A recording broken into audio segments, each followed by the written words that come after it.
A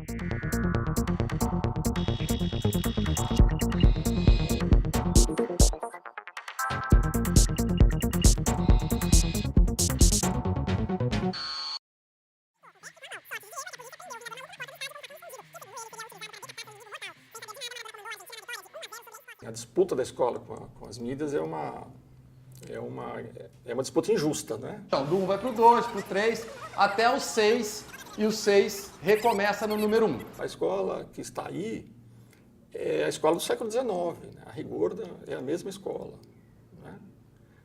E as mídias trabalham com a sedução e as técnicas do audiovisual, né? Então, o que nós temos que fazer?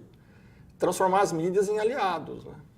E não em inimigos. Então, a pior coisa a fazer é negar a presença das mídias na escola, né? Seja a televisão, o celular, né, o computador. O que nós propomos é exatamente no entrecruzamento, né, no entrecruzamento entre as mídias e a ginástica e o esporte, né, neste entrecruzamento, eleger subtemas que têm que ser problematizados nas aulas. Se o presidente quiser alongar meu contato Trabalho, vem nos ajudando, ótimo. vem nos orientando. Então acho que isso... O que pode fazer a diferença amanhã? Um jogo que eu pensei 60 que eu mil ia ter votos. entrado, eu não entrei. Por exemplo, todo mundo assiste futebol do mesmo jeito, né? Ou seja, na medida que eu vou entendendo como a televisão tem um modo de focar o esporte, né? Tem uma linguagem própria que fragmenta e descontextualiza o esporte, porque pega apenas alguns aspectos da prática, né? E não todos. Por exemplo, só aparecem os vitoriosos, né? Assistindo programas televisivos do Brasil que falam sobre futebol, a gente acha que todos os jogadores de futebol do Brasil são ricos, né? E bem-sucedidos, né? Quando existe uma enormidade de atletas que trabalham em divisões inferiores em condições muito ruins. O que é a imagem que a mídia passa? O que vale é o primeiro, certo? Os outros são sempre os últimos, né? O segundo é o último, o terceiro é o último. Então, o destaque do primeiro, né? Valoriza esse primeiro e deixa em segundo plano realmente aqueles outros. Isso é conversado bastante com eles, é dialogado bastante com eles, mas assim, que existem situações de alunos que realmente eles muitas vezes até se transformam, né, na sala de aula, ele é tranquilo, participa, né, de uma forma com a gente também, dialogam, e na hora que entra determinada situação de competição, né, ele se transforma totalmente, né, aquela história, ele quer ganhar a qualquer forma. Realmente esse é um obstáculo, né, que a gente procura trabalhar aqui na escola.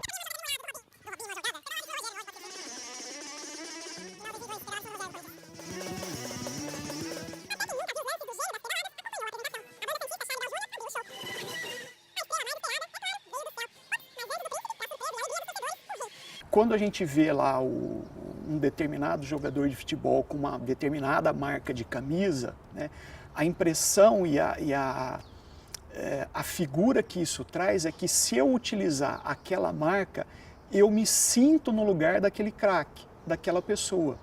Então esse é o imaginário do aluno, né, que também ele faz parte disso, ele faz parte desse contexto. A mídia me parece que passa esse contexto, né?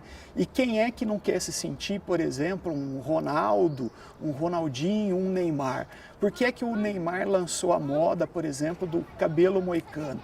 O que é que a gente assiste hoje, o que a gente vê das crianças com o mesmo tipo de cabelo?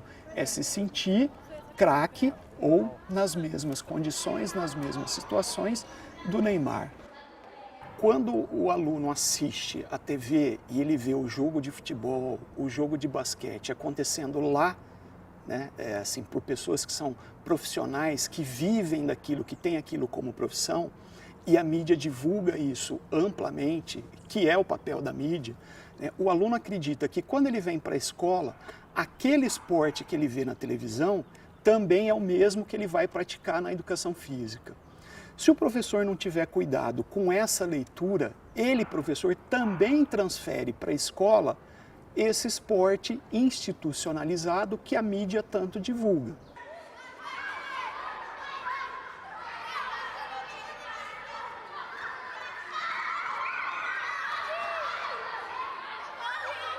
Agora, eu posso utilizar esse esporte mais institucionalizado para as minhas aulas? Posso. Então eu vou pegar o quê? Exemplos de doping, exemplos da violência que acontecem nas torcidas dentro do estádio e fora dela, as questões de consumo, por exemplo, né?